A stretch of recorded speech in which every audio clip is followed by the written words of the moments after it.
I can't believe how long it's been since I last did a podcast, so I thought it would be a great time to come on here and show you all the things that I have been making in the last 2 months since I last made one.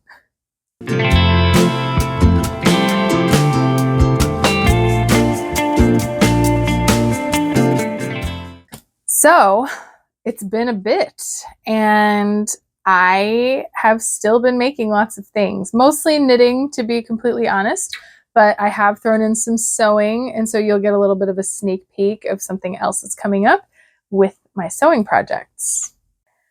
But I have been putting up a lot of videos, so some of these projects you already know about, so I will just kind of do a quickie little mention of my crochet flip top, which I did the Irish crochet neckline. I'll put up a picture of it, and then I will link the video up in the top corner if you're interested in seeing all the details of that project.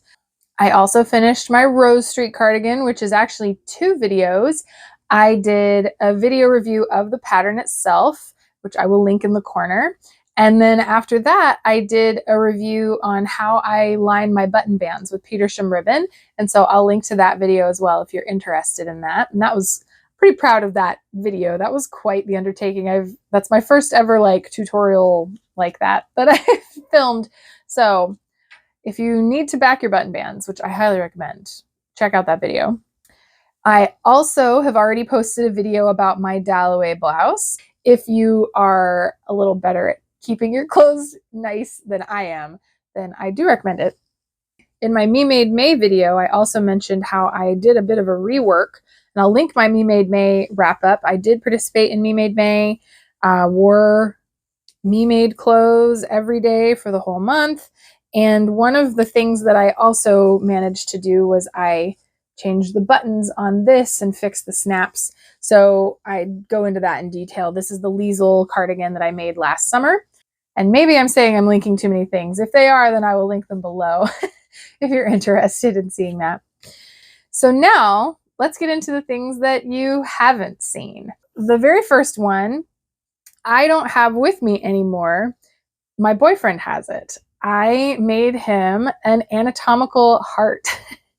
This is a free pattern on Knitty, and I had always had it on my radar to make, and I just never had a reason to do it. And he likes that kind of vibe of things. And so while we were talking, I was knitting him that heart, and I made it as a gift. I will insert a video of it close up so that you can see it. But I knitted the heart, which I did it with all stash materials. I did it with fingering weight acrylic yarn that I thrifted, and then I did it on double pointed needles. Once I had the heart done, I took some embroidery floss and did chain stitch embroidery on to make it have veins, because I just wanted it to be a little more realistic looking. And it went over. It was a very big hit. He really liked it, so it was a big thumbs up for me. I was very pleased with how that project came out.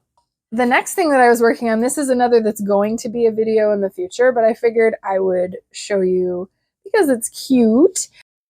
I made this little avocado keychain from a kit from the Dollar Tree. So I'm reviewing these kits from the Dollar Tree. I'm currently making a few more before I give a full review on it. But if you are interested in that, seeing how these go, I recommend you stick around and subscribe so that you can know when that video is released, because it's coming soon. But isn't he cute? I just love amigurumi, and he took me, I don't know, an hour, something like that. Very, very quick little project, keychain. Yeah, always fun to make something that is completely frivolous but has a cute little smiley face on it, right? The next project is what I'm actually wearing right now. And even though I'm wearing it, it technically isn't entirely done, thus this brooch. So this is the Samar cardigan by Yarn Madness, and it was on Ravelry. It's available for anybody to find. I was specifically trying to use this yarn. This was absolutely a project where the yarn came first. I wanted to see if I could make a sweater out of this one skein of yarn. And having just come off of making a sweater in bamboo rayon, this is a rayon, and I don't know, it made that connection in my brain, like, oh, rayon yarn, I know how to do it now. And so I started hunting for a pattern, and I hunted by the yardage. This skein of yarn had 550 yards. This is Blue Heron Yarns Rayon Metallic, and it was one of my favorite yarns that was given to me in this really big D-stash by a good friend of mine. And it's a very fancy yarn. It was way too expensive for me to try to buy another skein. And so this very much became, could I make a sweater out of only 550 yards of DK? And the answer is, I could. And it went really, really well. Like I have no bad things to say about this. This pattern was very well written. It is very straightforward, super simple to do. I did decrease the sleeves a tiny bit because they were a bit loose on me.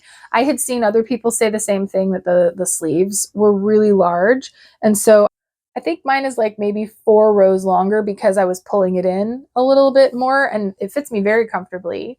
I love this sweater.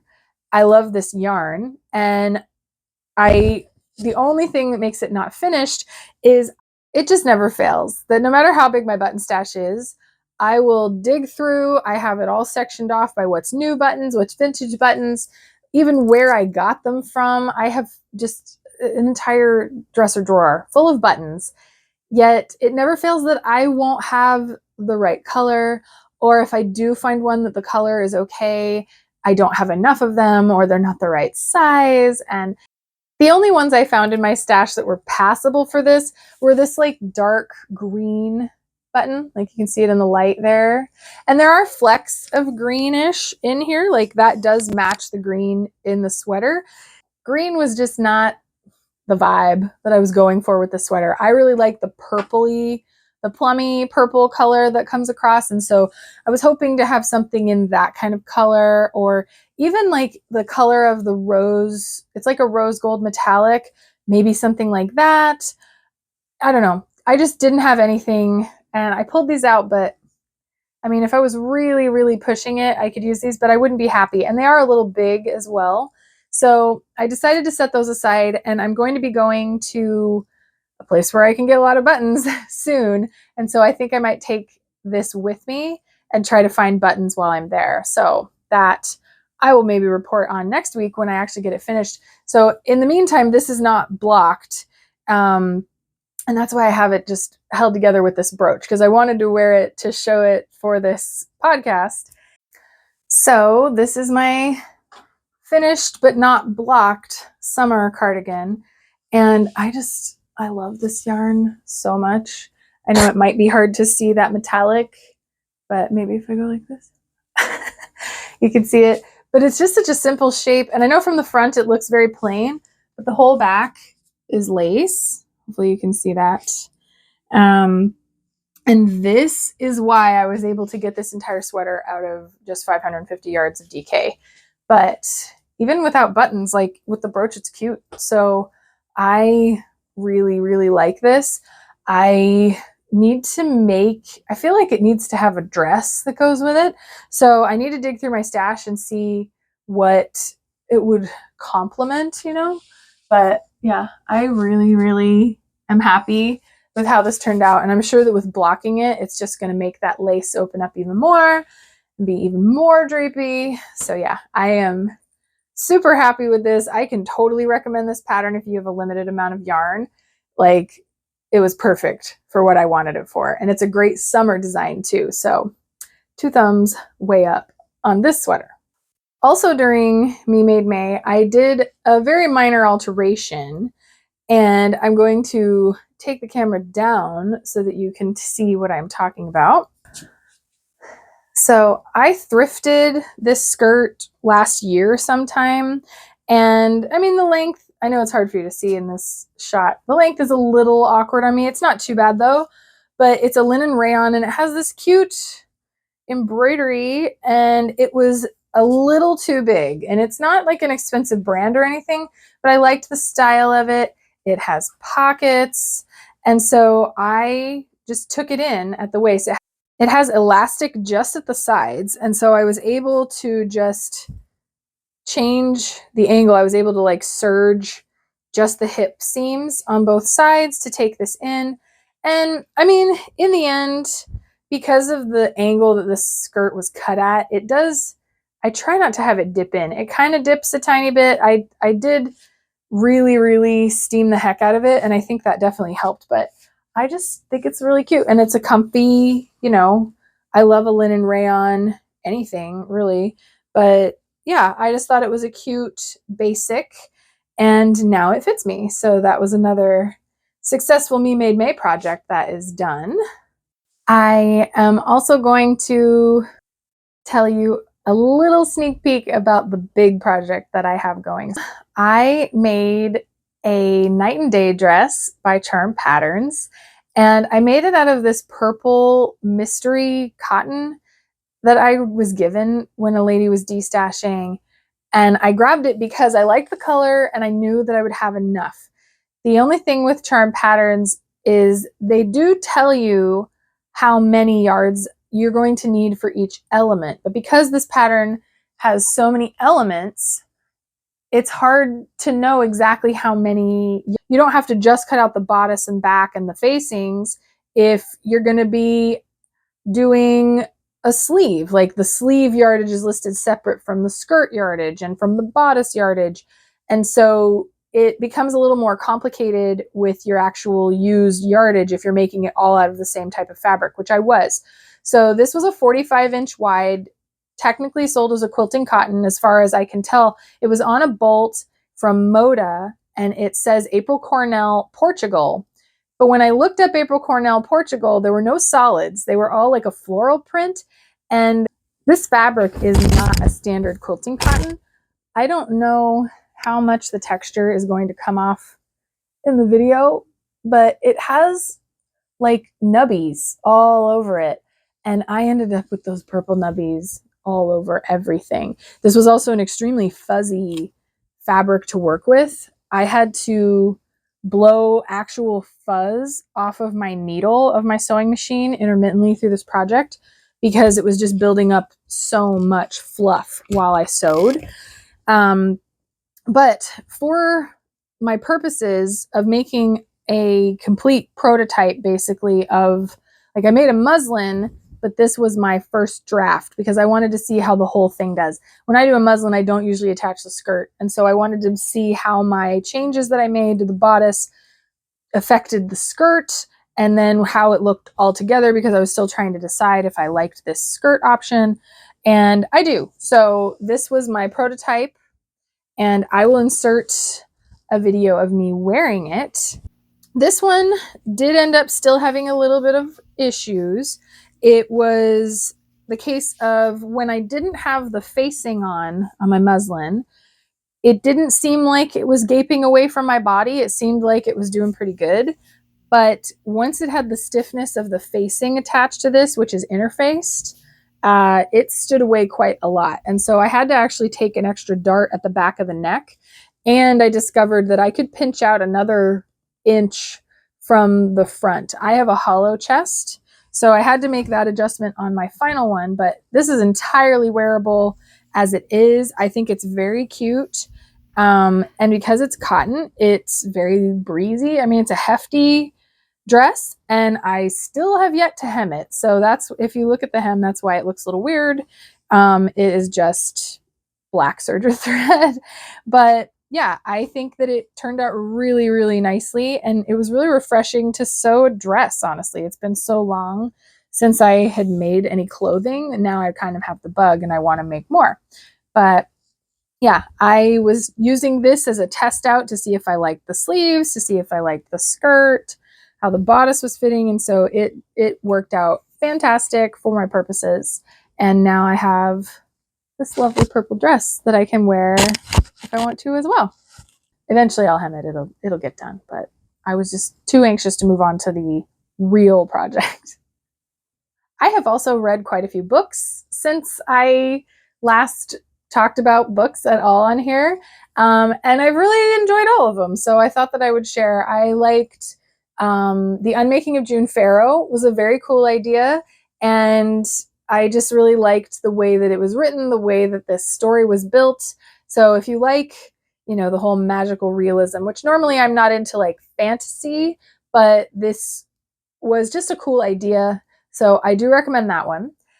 And on that same kind of vein, I just wanted something fun, and I had been on the wait list for quite a long time, and The Frugal Wizard's Guide to Medieval England came up, which is a Brandon Sanderson book that he wrote during the pandemic. And it was just a fun read. Another, definitely a fantasy, definitely magic of a sort. But I do recommend that one as well. It was silly and funny, and a nice little escape. And then I also finished Remarkably Bright Creatures, which is a really cute, like, you look at the cover and you think it's just going to be like this cute story about these people who work at an aquarium. There's an octopus in there, and sometimes the octopus is the narrator, sometimes these other two people are the narrators, and you get this much deeper story than what it seems like it's going to be at first. And it was just a very kind of heartwarming, nice story. So I recommend that one as well. And I am currently in the process of reading Woman's Work, which is a kind of nonfiction explanation about the anthropology of textiles.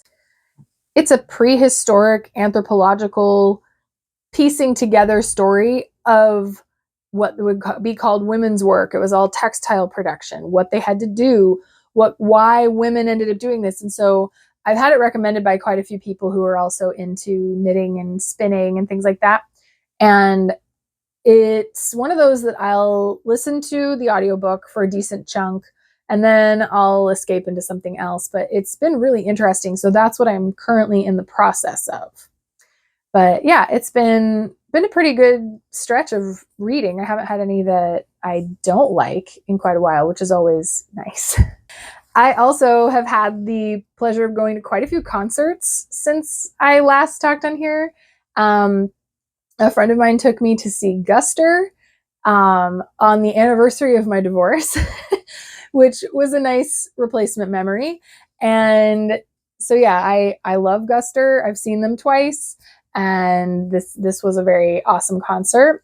Editing Megan here because I can't believe that I mentioned the concerts that I did, and I completely forgot to mention that I saw the Postal Service and Death Cab for Cutie at the arena, which was amazing. And so I really am sitting here editing this going, how on earth did I forget to mention probably the most epic concert that I went to in this time period? They were really fantastic. I saw Death Cab way back in like 2006. And so to see them play all of Transatlanticism, and then the Postal Service did all of Give Up, it was fantastic. So I just had to put myself in here to make sure that I recorded this for posterity, that I did go to this show, and it was amazing. Then about a month after that, my boyfriend took me to see Always, and that was a fantastic concert. I love Always. I picked them up in the last few years, and they have been on every playlist that I listened to for quite a while. And so yeah, it was awesome to see them in concert. And then the most recent one that I went to is Live Nation does this promotion, I guess, once a year called Concert Week. And they do a bunch of local shows in your area for only $25 for the ticket. And I happened to catch it, and Lionel Richie and Earth, Wind & Fire were coming here to our big arena, and my mom loves them. And so I grabbed us 2 tickets. We were in the nosebleeds, but it was $25 each to see Earth, Wind & Fire and Lionel Richie, and it was so much fun.